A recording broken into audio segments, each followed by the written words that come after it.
Senator Marcolecta, I'd like to continue the questioning with Dismayas.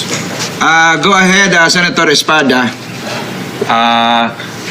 Bale, Your Honor, excuse me po.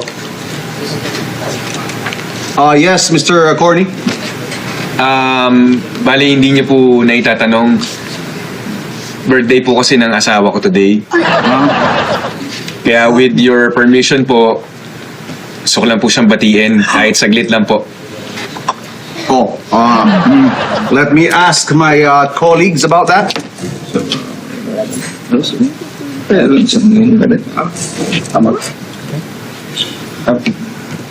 Mr. Corny, the committee is allowing you to greet your wife. Bale, maraming salamat po, Your Honor. Honor. Okay, proceed.